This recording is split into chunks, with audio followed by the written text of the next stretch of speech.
Hello everyone and welcome back to my EU4 guides for countries. And today we're going to do Aragon. I was thinking about doing a Balkan nation like Bosnia, Serbia, Wallachia or maybe Grenada. However, a new patch is coming out very soon and I think I will do all of those, but with the new patch because a lot will change. And Aragon is such a, let's say, strong, it's such a strong country that the general tips I will give for developing Aragon should not change in any way. So let's go with Aragon for now. And before we jump in, you know what, let's just jump in. Aragon is one of the very rarely played nations, even though it's strong. It's just like Lithuania, because most people prefer to play Castile and get Aragon for free. Just like most people prefer to play Poland than Lithuania and then get Lithuania for free as well. That obviously does not really matter for the natives of the region, so Lithuanians probably prefer to play Lithuania. Okay, let's go back to Aragon. As Aragon, we seem rather weak because we don't have a lot of territory here and our armies are not that big. However, this is not really true because, first of all, we do have lots of islands and also most of our provinces are very rich. So we are actually a pretty strong country. So, first of all, Castile loves us. Oh, that's unusual. And you can actually reverse. The union and take over Castile. It is rare that Castile likes Aragon, but in that situation it happened, and that is very, very useful for us. If I was to continue in this game, I would immediately ally Castile in this situation. Why? Well, if you can get them to be your friend, this is perfect because they have the same dynasty as you. So you have an alliance, you have a royal marriage, most importantly, royal marriage, and you already have the same dynasty.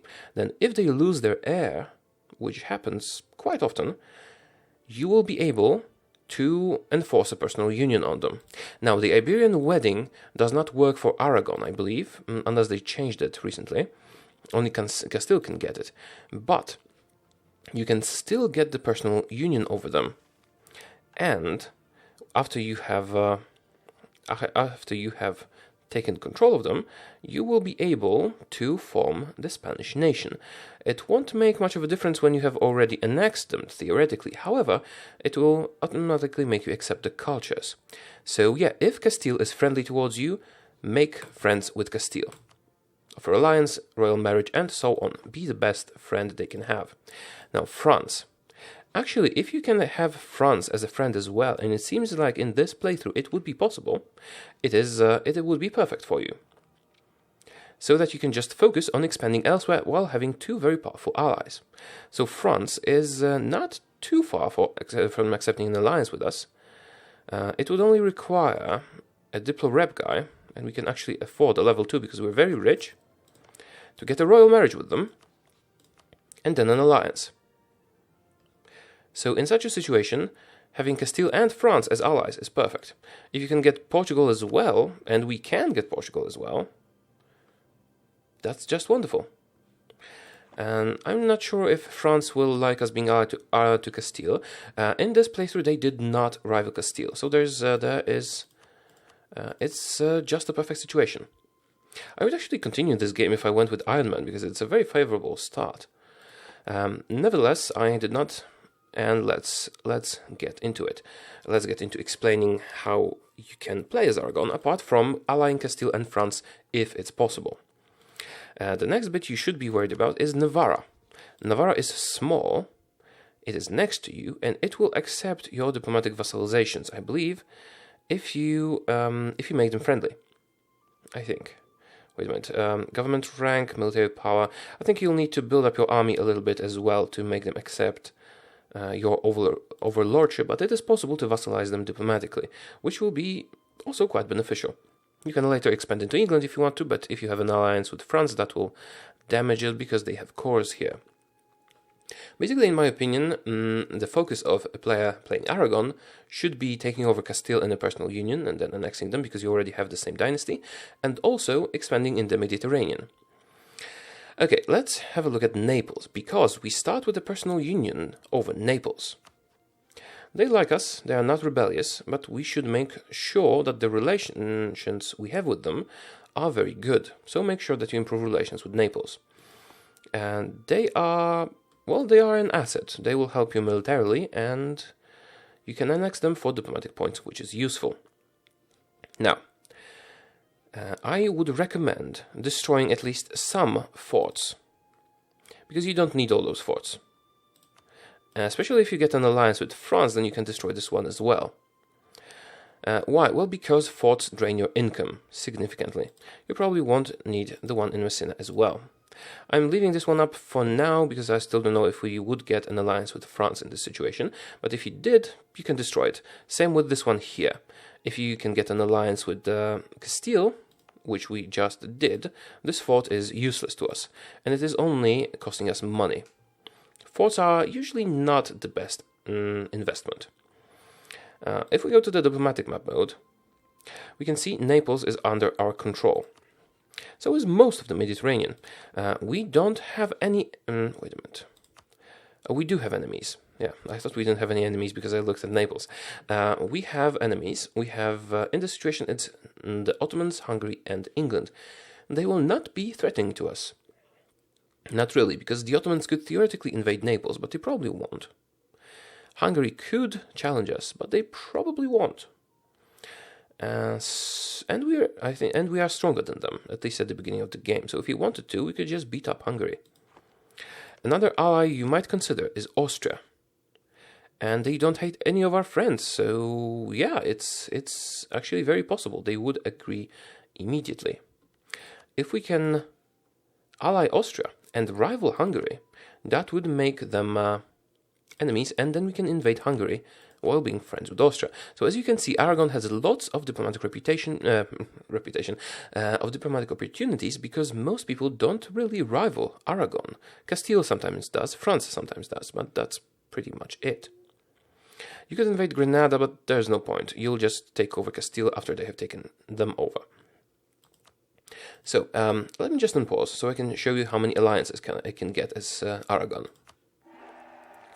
Royal Marriage with France, alliance with Castile. France would almost accept an alliance. I would need to improve relations with them. I can get an alliance with Austria. That is wonderful, and we are already at 4 diplomatic relations. I will gladly accept the alliance with Portugal, but first I would like to form the one with France, because France might not want to form it if we have too many diplomatic relations. Now, would you like to... I will just have to improve relations with them, which is unfortunate. Now, Portugal will be a little bit annoyed if I reject this alliance, but maybe not annoyed enough to not renew it. Now we have a royal marriage with Castile. If the heir dies, we can just declare a war and take them over in a personal union, and we actually have a stronger army than them at the beginning. They have more troops, but we also have Naples.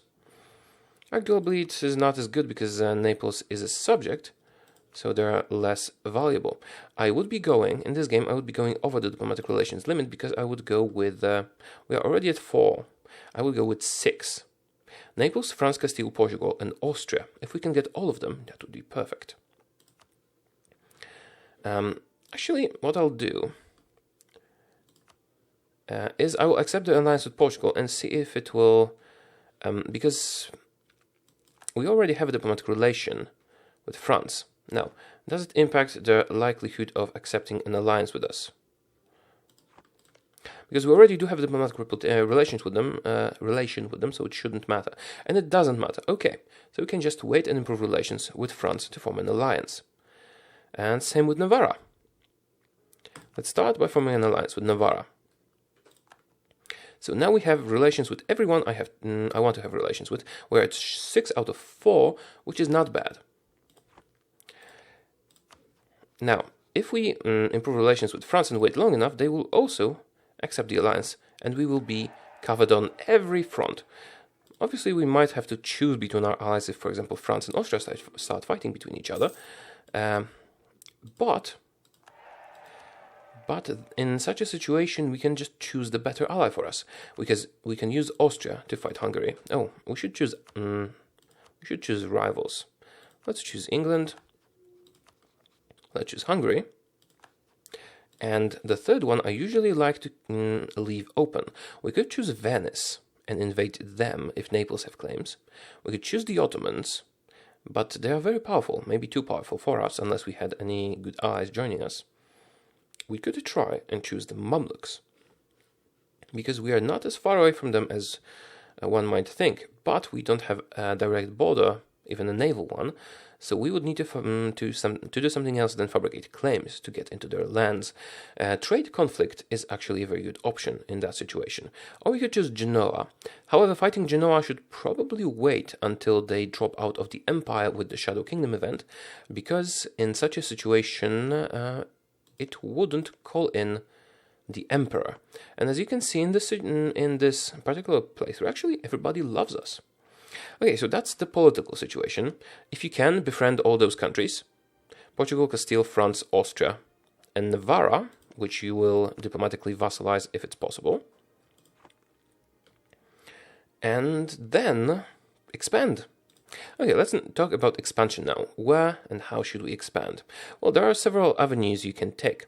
You can expand into North Africa without any major issues. You can beat them quite easily. You can start with Tlemcen or Tunis, whoever doesn't have an alliance that would stop you. In this situation, Tunis is a bitter pick because they don't have any friends right now. And you can establish a strong base in North Africa. However, they do have the increased coring cost that comes with Berber traditions. So you have to take that into account, and maybe get some ideas that reduce coin cost for that. Where else could we expand? Well, if we look at the diplomatic mode for Naples, they don't have any claims in the area.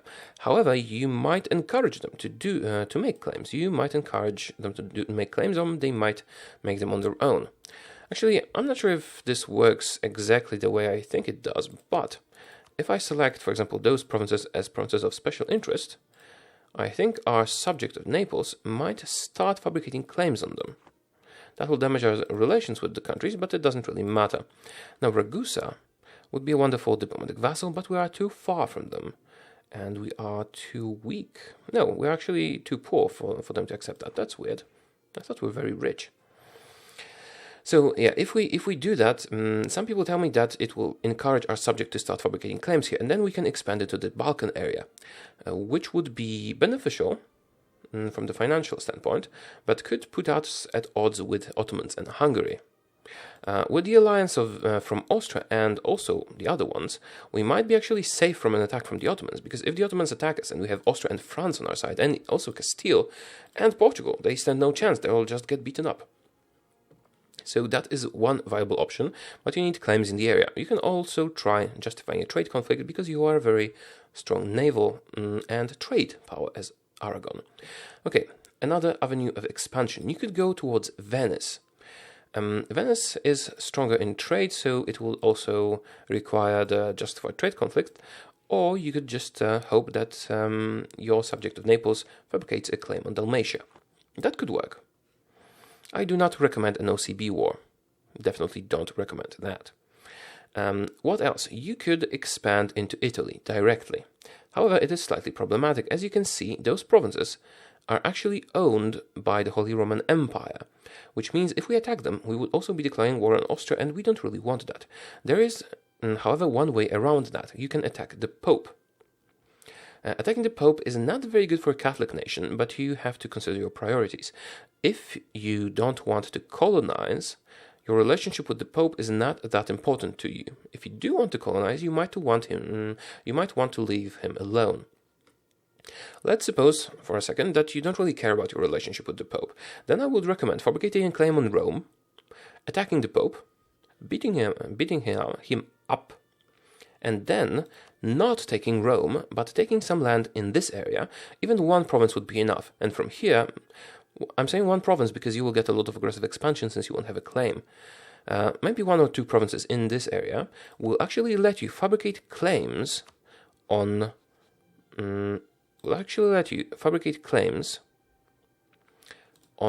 all of those provinces. that you couldn't fabricate claims on since they were your subjects.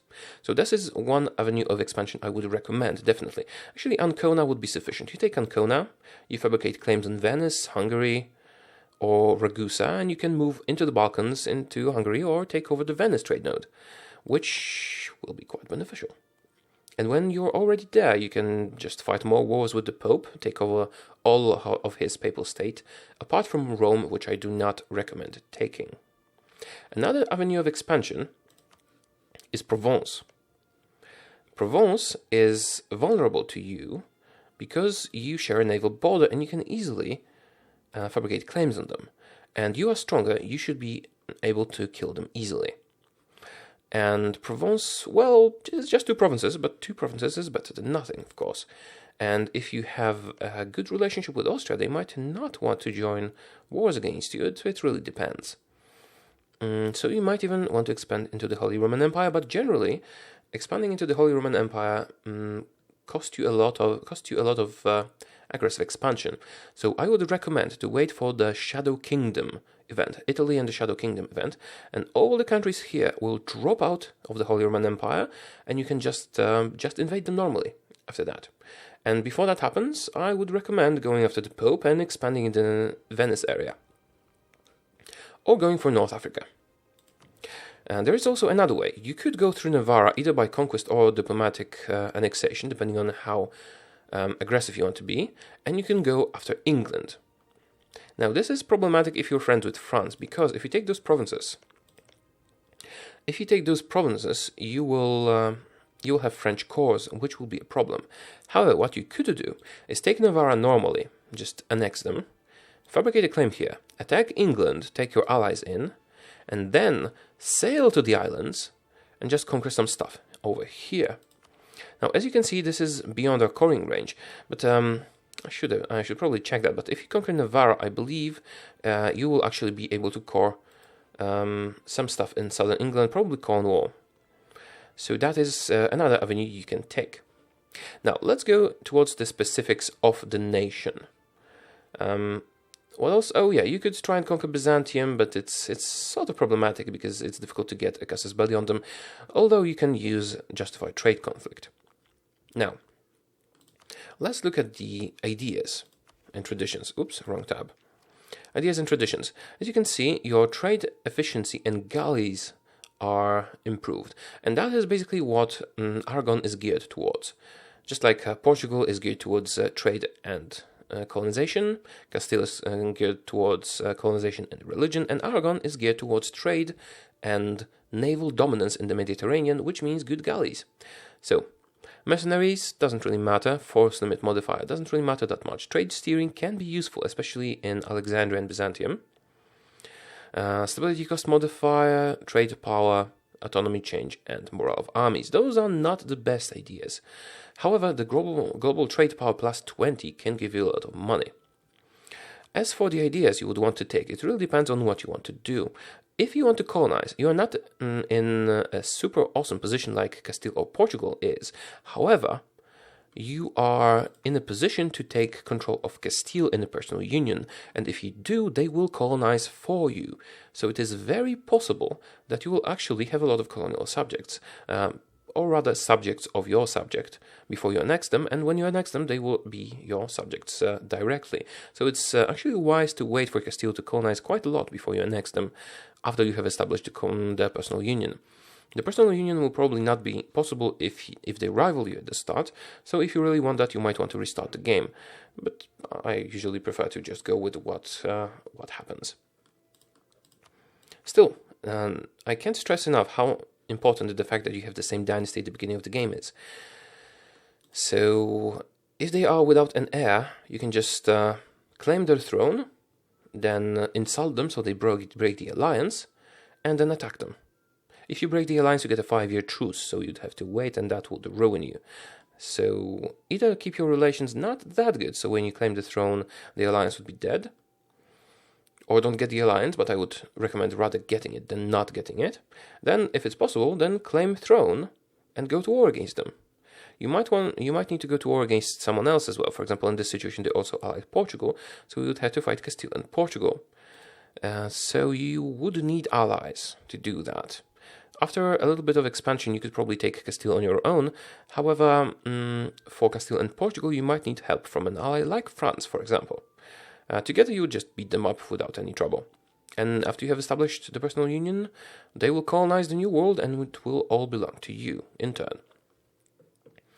Alright, so ideas and colonization and such. If you want to colonize yourself, go with exploration quite early. It doesn't have to be your first idea, but it helps. However, it could just as well be your second or third idea. For Aragon, trade ideas are powerful because all this trade efficiency increase is cumulative and you get three ideas that relate to trading. So trade ideas will bring your income even higher, especially since you are in a very good position to dominate the Genoa and the Venice trade nodes. So if you collect in all of those nodes here, you will be a very rich person. And you're already, as Aragon, you're already gaining a lot of money from trade at the very start of the game. And that's without any special treatment. Yet. Okay, as for advisors and focus, it all depends on what you want to do. If you want to conquer North Africa, you would have to go with administrative focus, because you won't have the points otherwise. If you want to expand into Italy, as I suggest, and then maybe the Balkans, admin focus might still be the best idea. It all depends on the situation. I would recommend taking advisors level 1, or when necessary level 2, like I took the Diplorep advisor here because I needed the diplomatic reputation to form alliances. But normally staying with level 1 advisors is recommended. You can also try to get a lot of royal marriages with all your allies, so maybe you would get your dynasty on some other thrones. As for Navarra, you might want to notice that they also start with the Trastamara. So you can actually immediately claim their throne and declare war on them if you just form a royal marriage at the beginning of the game. And just form a royal marriage, don't form an alliance, wait and declare war and enforce a personal union. However, the problem is, a personal union lasts for at least 50 years, and they are very small and weak, so it might be a waste of a Diplo slot. It all depends on the situation. However, you wouldn't have to spend any points to annex them because they would just be inherited by you most likely over time. So that is something to consider. Enforcing a personal union on Navarra could be a good thing. If you do that, you would like to do it before they get any allies so that you don't have to fight anyone. They are likely to ally Aragon and Castile. So remember that. Okay, coming back to ideas. Trade is very good for you. Exploration is good for you if you want to colonize. Influence is good for you if you don't want to colonize because, as I said, personal union with Castile is an option, and you already start with the personal union with Naples. And influence ideas give you a diplomatic annexation cost reduction, which will be quite useful. From the admin idea group, you could go for a few different things. If you want to go for North Africa, you might want to go with those Vuld. Just the first idea from the idea group, I think, but the rest depends on whether you want to convert them afterwards or not. That would give you a free casus belli on all your North African neighbors, because they have a different religion than you. And after taking the first idea and using the casus belli repeatedly, you could just abandon the idea group and get a different one. Or you could just stick with the religious idea group. If you want to abandon it, make sure to not take more than the first idea. Expansion will be useful only if you go full colonial. If you don't, it's not that good. Admin is useful for the coin cost reduction. Actually, it's always useful. It's especially useful if you want to conquer North Africa because you will be bleeding admin points left and right. As for the humanist idea group, it really depends on where you expand and how you treat your religion and your people. So humanist might actually be quite beneficial if you expand in either east or south, because you will have a lot of provinces with different religions, and that helps make them friendly. If you want to expand north into Europe, then it's not as useful because most of the provinces there will be Catholic or maybe can be kept from going Protestant. And then you wouldn't really need humanists that much. However, I do like this idea group quite a lot, and if you decide to either expand it to North Africa or take on the Ottomans, it will be quite useful. Okay, now for the military idea groups. Really nothing unusual. Just go with quality, I think, because it also improves your ships, and if you stay in the Mediterranean and challenge the Ottomans in Venice, your ships will be a very important part of your military. As for the ships themselves, you start with quite a big naval force limit, and galleys will be your best ships because they get super strong bonuses in internal waters, and this is all considered an internal sea. So your galleys can actually dominate the Mediterranean if you get more than the Ottomans, and you are in a position to do that. Alright, have we covered everything? Vassalize Navarra. Oh yeah, that's a good mission. As for the decisions, you can form the Spanish nation after you have annexed Castile. It will only depend on whether you want to be Spain or you want to be Aragon. And if you get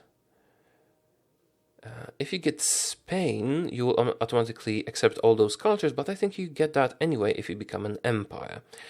And when forming Spain, I don't think you get new traditions and ideas, so even if you think the Castilian ones are better, you might not want to do that, because I don't think you get them still. So yeah, you don't really need to form the Spanish nation as Aragon. You sort of do as Castile. And the late game, where would you want to expand? Well, I would suggest dominating the Genoa and Venice trade nodes. You already start in the Genoa trade node, and you will have a lot of influence and income here. As you can see, the good provinces here are Genoa, Provence, and Firenze. If you conquer them, you will be pulling a lot of money from here. You can also transfer trade from Sevilla, and you can take over Venice. So yeah, trade income will be a huge part of your finances. Taking over Genoa will be quite important, but I would recommend waiting until they are out of the empire, because it will be much easier then. Unless you can get them into supporting their ally who would be your enemy. For example, in this situation, they are allied with Venice. If you attacked Venice, they would come into the fight, and you could just take Genoa from them. Or something else. But Genoa is the province you really want, because it is a center of trade. So that settles your income situation. If you take over Ragusa, you will also get a very nice boost to your trade power in the Venice trade node. So generally, I would recommend you take over the Venice trade node and collect in Genoa and in Venice. Well, you don't need to send a merchant to collect in Genoa, but you know what I mean. And doing that, gain tons and tons of money, effectively dominating the Mediterranean and being able to fund your campaigns against whoever you want. So this is early to mid-game for you, and late game, just like any other big and powerful country, you can dominate the world. Alright, that's it for Aragon. I hope you liked the video. There is a new patch coming up. Oh yeah, if you liked it, make sure to click the like button, because it helps me out quite a bit. And yeah, suggest who you want next. I have heard your suggestions. You want the Balkan countries to be covered, but I will wait for the new patch to come out, because it might change a lot, and those are very specific countries. You have to play really well to not die. And as you might have noticed, my guide for Poland is a little bit outdated, because if you do things like I say in the video, people will form a coalition against you. And that is because Paradox has changed aggressive expansion. Now, anticipating such changes, I will be waiting for the next patch to make guides for Bosnia, Serbia, and Wallachia, which I will probably cover.